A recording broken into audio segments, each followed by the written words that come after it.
Selamat malam teman-teman semua, kembali lagi dengan saya di channel City Support. Kali ini saya ingin berbagi pengalaman tentang bagaimana jika gangguan cemas itu terjadi ketika kita menaiki kendaraan umum, misalnya bis, angkot, kereta api, atau mungkin pesawat ya. Panik atau cemas ketika naik kendaraan umum itu bisa terjadi biasanya ketika diderita atau dialami oleh penderita gangguan cemas. Bahkan penderita gangguan cemas itu bisa terjadi panik di mana saja, bahkan bisa terjadi di rumah, di sekolah kalau masih sekolah, di kantor ketika lagi kerja, dan bisa terjadi di tempat keramaian. Biasanya terjadi di tempat keramaian ya, misalnya kerumunan, pasar. Kalau pasar itu kan baunya nggak enak. Biasanya orang dengan gangguan cemas itu ketika bau-bau menyengat itu biasanya akan berasa nggak nyaman di hidungnya dan bisa jadi akan menyebabkan mual dan muntah gitu. Nah, ini juga bisa terjadi di keramaian ketika di kendaraan umum seperti di kereta api atau mungkin di pesawat atau di bis atau bahkan di taksi gitu ya. Kenapa itu bisa terjadi? Tentunya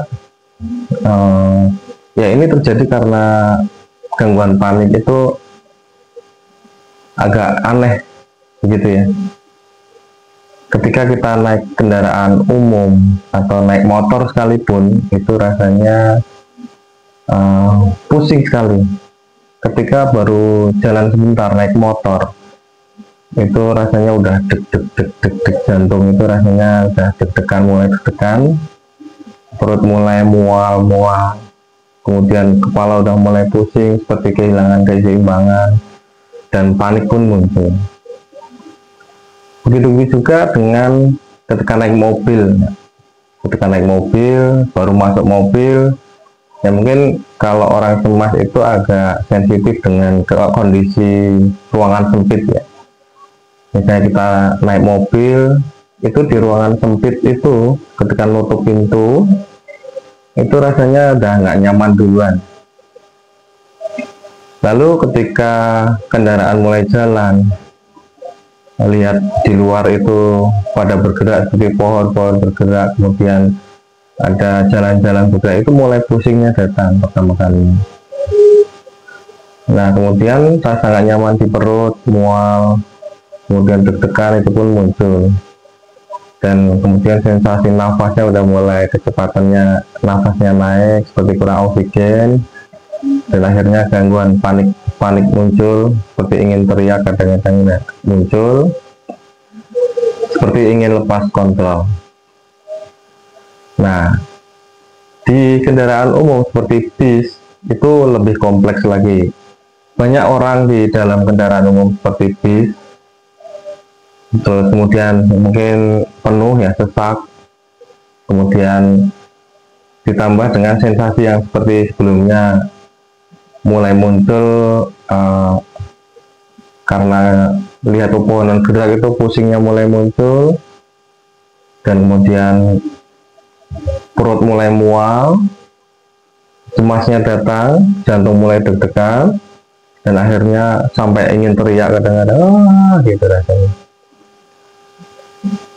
Dan ditambah dengan takut ketika dikiranya ada apa sih gitu, kok kayak cemas atau takut teriak-teriak, takut kumat di bis, takut pingsan, itu serba campur aduk gitu ya.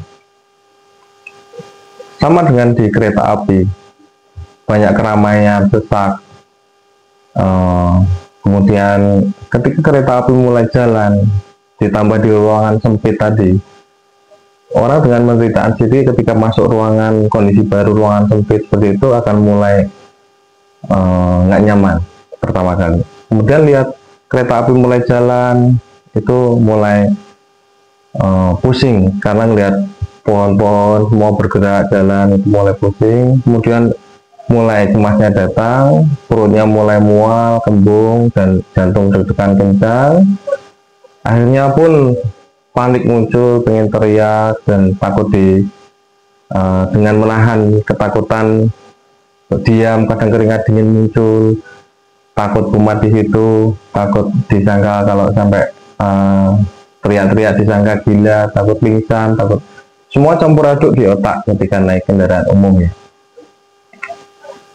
Dan apalagi ketika naik pesawat ya, masuk ke pesawat itu seperti masuk ke kapsul, dan kemudian mulai pesawat take off, naik, tuh semuanya kan baru mau naik itu kan kencang sekali ya, dengan ditambah suara pesawat jetnya yang udah mulai terdengar, jalan ketika take off itu kencang sekali, pohon-pohon mulai kelihatan berjalan, kemudian mulai pesawat naik itu mulai deg-degannya muncul, cemasnya muncul, terus mualnya muncul, keringat dinginnya muncul, takut pingsan, takut teriak-teriak di pesawat, dan takut disangka gila ketika nanti itu campur aduk semuanya di kepala ya. Dan akhirnya serangan panik muncul tadi, dan keringat dingin, kadang perutnya udah mulai nggak nyaman, dan itu akhirnya panic attack pun terjadi. Nah, gimana sih caranya biar panic attack tadi itu tidak terjadi ya? Itu pernah saya alami dulu ya ketika masih awal-awal, jadi karena harus pulang kampung, waktu itu baru sakit terus harus pulang kampung, naik bis, dan mulai tuh karena malam hari sesak ya, kemudian mulai berjalan itu lampu-lampu dan rumah-rumah kelihatan berjalan, akhirnya mual muncul dan pusing, terus dudukannya muncul, cemas, terus seperti karena mungkin tekanan dari dalam semakin kuat, panik, akhirnya kayak ada yang turun dari perut ke sini, ke bawah sini, akhirnya keringat dingin muncul, terus lemes gitu, karena saking nahannya ya, agar nggak teriak-teriak, agar nggak disangka gila, agar nggak disangka orang aneh gitu kan. Nah, agar nggak muncul, pertama kali tanamkan mindset dulu ya, bahwasanya ketika nanti naik saya tidak akan apa-apa gitu, tidak akan cemas, tidak akan panik, harus sadar dulu, sadar pada saat itu sedang mau naik, tenangkan diri, relax. Nah, pada saat naik usahakan untuk relax ya, fokuskan pernafasan di hidung, di ujung hidung sini, rasakan keluar masuknya nafas itu di hidung, pasti akan berasa di ujung hidung sini keluar masuknya nafas itu, untuk memfokuskan dari kepala sini pikiran kita itu ke ujung nafas agar pikiran kita fokus.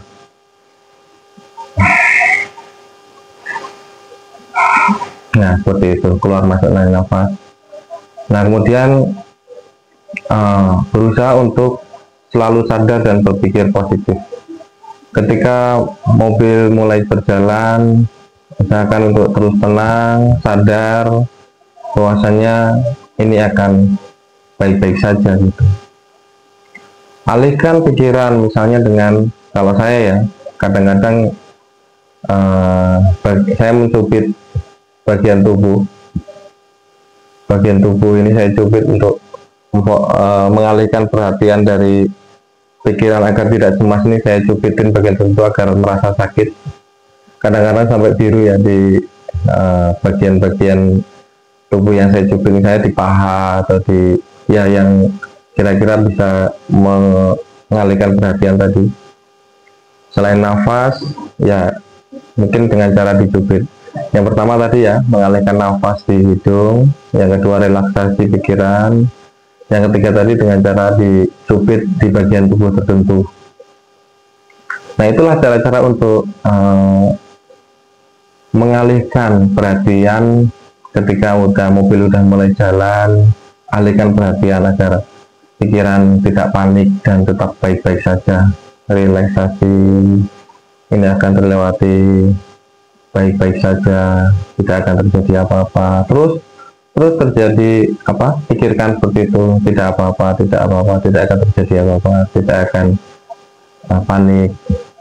Dengan terus memfokuskan hidung, pernafasan di ujung hidung sini, merasakan sambil tenangkan diri, tenangkan diri. Ya, itu sambil kita cubit ya tentunya. Nah, ketika nanti udah berjalan dan masa kita bisa menenangkan diri, nah insya Allah nanti bisa berjalan lancar ya ketika perjalanan itu.